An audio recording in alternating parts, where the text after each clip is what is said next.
ঢাকা জেলা ট্যাক্সি কার auto tempo auto rickshaw চালক শ্রমিক ইউনিয়ন আজকের আয়োজিত আজকে যে প্রেস ক্লাবের সামনে আমাদের বিক্ষোভ সমাবেশ, এই সমাবেশের যে মূল উদ্দেশ্য, সে উদ্দেশ্য হলো স্মারকলিপি প্রদান করব।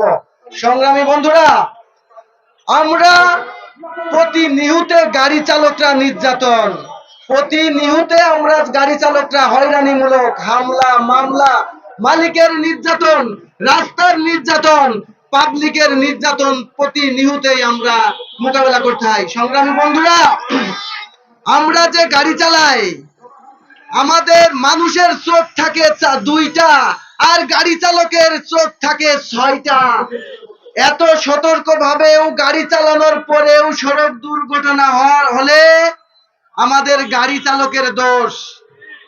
আমার যে সব কর্মী ভাই বলেছেন যে যদি 50 স্পিডে গাড়ি চলে তাহলে সেকেন্ডে 42 বর্গফুট গাড়ি দূরত্ব রাউন্ড করে, তাহলে আমরা এত ঝুঁকিপূর্ণ যে কাজ করি।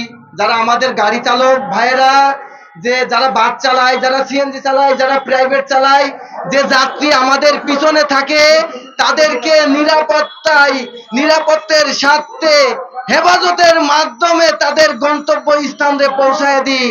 সংগ্রামী বন্ধুরা, আমরা নিরাপত্তার স্বার্থে সেই চালকদের এবং সেই মালিকদের, সেই যাত্রীদের গন্তব্য স্থানে পৌঁছানোর পরে আমরা যে একজন চালক, এই চালকটা যে আধা ঘন্টা 1 ঘন্টা বসে কোথাও রেস্ট নিবে অথবা কোথাও একটু ঘুমাবে, সেই জায়গাও আমাদের দেশের মালিকরা এইগুলা তৈরি করে রাখে না। বিভিন্ন হাউজে আছে, বিভিন্ন অফিসে আছে যে একজন গাড়ি চালক 8 ঘন্টা 12 ঘন্টা গাড়ির মধ্যে বসেই কাটিয়ে দেয়, যে একজন চালক তার বসকে এসি রুমের মধ্যে বসায় দিল আর চালক গাড়ির মধ্যে বসে থাকলো। এই হলো আমাদের দেশের আইন।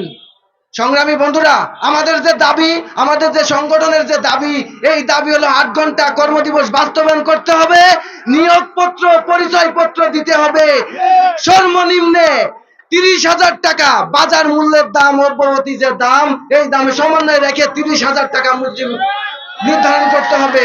এবং আমরা যে গাড়ি চালাই, হালকা যানবাহন চালক শ্রমিক ইউনিয়নের নামে এই স্বীকৃতি দিতে হবে আমাদেরকে যে আমরা গাড়ি চালক, এর একজন শ্রমিক, এই শ্রমিকের স্বীকৃতি দিতে হবে এবং মজুরি বোর্ড গঠন করে এই হালকা যানবাহন গাড়ি চালকদেরকে সর্বনিম্নে 30,000 টাকা বেতন ঘোষণা তালিকা করতে হবে। সংগ্রামী বন্ধুরা, আমরা যেই রকম মালিকের চাকরি নিতে লাগলে ড্রাইভিং লাইসেন্স, ভোটার আইডির ফটোকপি, শিক্ষাগত যোগ্যতা, চেয়ারম্যান সার্টিফিকেট সহ বিভিন্ন কাগজ পাতি আমরা ওই মালিক, ওই কোম্পানিকে দিয়ে থাকি, কিন্তু সেই বিনিময় আমাদেরকে কোনো নিয়োগপত্র পরিচয়পত্র দেওয়া হয় না।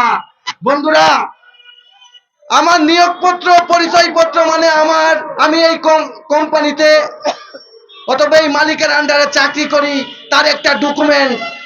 আজকে আমি 5 বছর 10 বছর যদি চাকরি করি, তা আমার যদি সেই মালিকের কোনো ডকুমেন্ট না থাকে, আমাকে ঘাড়ে ধাক্কা দিয়ে বের করে দিলেও আমি কিছু করতে পারবো না, আমার কাছে তো ডকুমেন্ট নাই।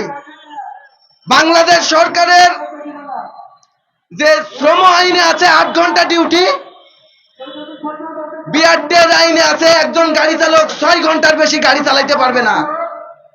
সেই ক্ষেত্রে আমরা যারা এখানে গাড়ি চালক ভাইরা আছি, কেউ আপনারা বলতে পারবেন না যে 8 ঘন্টা 6 ঘন্টা আমরা গাড়ি চালাই। আমরা 16 থেকে 18 ঘন্টা পর্যন্ত গাড়ি চালাই। তারপরেও মাসের সপ্তাহ পর সপ্তাহ, মাসের পর মাস আমরা যে ডিউটি করি সকাল 6টা থেকে রাত 11টা পর্যন্ত, আমার ওই চালক ভাই যদি অসুস্থ হয়, সে ডিউটিতে না গেলে পরের দিন তার চাকরি থাকে না। চাকরি যে সময় থাকে না, আমরা যদি সেই মালিকের বিরুদ্ধে কোনো অ্যাকশন নিতে যাই, আমরা পুলিশ প্রশাসনের কাছে যদি যাই, পুলিশ প্রশাসন আমাদেরকে বলে আপনি যে চাকরি করেন সেই চাকরির ডকুমেন্ট আপনারা দেখান। আমরা তো ডকুমেন্ট দেখাইতে পারি না। এইদিকে বিআরটি আইন করছে যে গাড়ি চালক, যে মালিক গাড়ি রেজিস্ট্রেশন করবে, সেই রেজিস্ট্রেশন করতে হলে আগে চালকের নিয়োগপত্র আমাদেরকে দেখাতে হবে।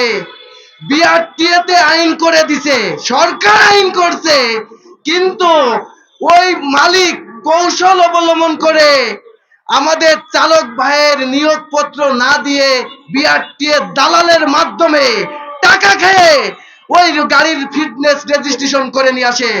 আমাদের সংগঠন আমরা এইটার বিরুদ্ধে প্রতিবাদ করতে চাই। সংগ্রামী বন্ধুরা, আমাদের যে আজকের যে সমাবেশ, আমরা কিছুক্ষণ আমাদের নেতৃবৃন্দ বক্তৃতা দিবেন।